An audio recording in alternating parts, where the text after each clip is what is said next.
अमन भाई की मदद कर देता हूँ ताकि उनके साथ उनके घर जाकर पता कर सकूं कि वह क्या दिखाना चाहते हैं। अमन भाई रुको, मैं आपकी मदद कर देता हूँ ताकि आपका काम भी जल्दी हो जाए। हाँ ठीक है भाई। फिर क्या था, कमल भी अमन के खेत में मदद करने लगता है। कमल के मदद करने से अमन के खेत का काम भी जल्दी हो जाता है। धन्यवाद कमल भाई, आपकी वजह से मेरा खेत का काम भी जल्दी हो गया। धन्यवाद किस बात का भाई, आप भी तो मेरी मदद करने वाले हो, मेरा भी तो फर्ज बनता है आपकी मदद करने का। हाँ भाई चलो मेरे घर चलते हैं। फिर दोनों जने वहां से अमन के घर की ओर चले जाते हैं। चलते चलते दोनों जन अमन के घर के बाहर पहुंच जाते हैं, पर घर में जाने से पहले अमन कमल को बाहर रोक लेता है। कमल भाई आप बहुत परेशान थे, इसलिए मैं अपने साथ अपना ये राज बताने लाया हूँ, पर मैं जो तरीका तुम्हें बताऊंगा और जो तुम चीज देखोगे वह किसी और को नहीं बताओगे। अमन की यह बातें सुनकर कमल थोड़ा चौंक जाता है और सोचने लगता है, मुझे कुछ गड़बड़ लग रहा है, वरना अमन भाई ऐसी बात नहीं करते। पता नहीं वह घर पर क्या दिखाने वाले हैं। अरे कमल भाई कहाँ खो गए, डरो मत, मैं तुम्हें जो दिखाने वाला हूँ उससे तुम्हारी मेहनत कभी खराब नहीं होगी, चाहे सूखा पड़े या बाढ़ ही क्यों ना आ जाए।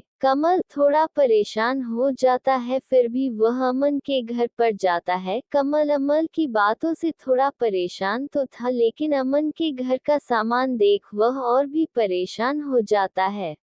बाप रे बाप अमन भाई, इतना सारा सामान। अमन भाई तुम्हारा घर बाहर से किसी किसान का लग रहा था, पर इसके अंदर का माहौल किसी व्यापारी का है। भाई अभी तो कुछ नहीं है, जो मैं अब तुम्हें दिखाने वाला हूँ उसे देखकर तो तुम हैरान हो जाओगे। अमन की बातें सुनकर कमल की बेचैनी और बढ़ जाती है। अमन भाई तुम जो दिखाने लाए हो वह दिखा दो, क्योंकि मैं तुम्हारी बातें सुन सुन के बेचैन होने लगा हूँ। ठीक है भाई, मैं अभी वह सामान लेकर आता हूँ। अमन वहां से दूसरे कमरे में चला जाता है और कमल वही रुक के उसका इंतजार करने लगता है। थोड़ी देर में अमन अपने साथ एक बोरी लेकर आता है। ये क्या लाए हो बायापेन साथा? भाई इसी में तो है वह चीज जो तुम्हारी हर समस्या को दूर कर देगी। भाई क्या है इस बोरी में? अमन बोरी को खोल के दिखा देता है। भाई ये क्या, ये तो चावल है। कमल भाई ये कोई मामूली चावल नहीं है, ये मैंने विदेश से मंगाए हैं। भाई मैं समझा नहीं, तुमने विदेश से क्यों मंगाए हैं, और यह विदेशी चावल मेरी कैसे मदद कर सकते हैं? भाई जैसे मैंने कहा था कि यह मामूली चावल नहीं है भाई, ये जो तुम मेरे घर पर जो ये सामान देख रहे हो ये सब इसी की बदौलत से आया है। मैं कुछ नहीं समझा भाई, ये क्या जादुई चावल है? हाँ भाई कुछ वैसा ही सोचो जैसे कि हर बार हमारी फसल किसी न किसी कारण से बर्बाद हो जाती है, तो मैं क्या करता हूँ, बच्ची खुच्ची फसल में इसे मिला के भेज देता हूँ, इससे मेरा बहुत मुनाफा हो जाता है। कमल को उन चावल के दानों में कुछ गड़बड़ लगती है। अमन भाई ये चावल के दाने कुछ हमारे चावल के दानों से अलग हैं। हाँ भाई ये चावल के दाने उगाए नहीं जाते बल्कि बनाए जाते हैं। यानी अमाना बाइकी विदिजी कवाला नकली हाय। हाँ कुछ ऐसा ही समझो, अगर हम इन चावलों को दूसरे चावलों में मिला दें तो पता नहीं चलता है कि यह नकली चावल है, इन्हें बेच के बहुत मुनाफा होता है। भाई पर ये तो गलत है, अगर कोई नकली चावल खाएगा तो वह बीमार पड़ सकता है। हाँ उससे हमें क्या, हमें तो उसे बेच के मुनाफा मिलेगा, हम उसमें खुश हैं। हम दूसरों की क्यों सोच के हमारी फसल खराब हो जाती है और हमारे घर परिवार वाले भूखे मरते हैं तो कोई पूछने आता है, तो हम क्यों दूसरों का सोच के अपना नुकसान कराए। नहीं भाई मैं अपने फायदे के लिए दूसरों की जान से नहीं खेल सकता हूँ, भले ही मैं चाहे कितनी भी तकलीफ में क्यों ना रहूं, मैं किसी और की जान से खिलवाड़ नहीं कर सकता हूँ।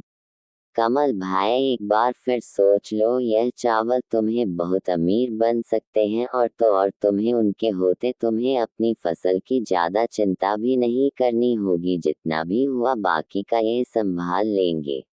नहीं भाई, ये काम मुझे से नहीं हो सकता है, चाहे कितना भी फायदा क्यों ना हो। ठीक है भाई, जैसा तुम्हें ठीक लगे। हाँ भाई, तो फिर मैं चलता हूँ।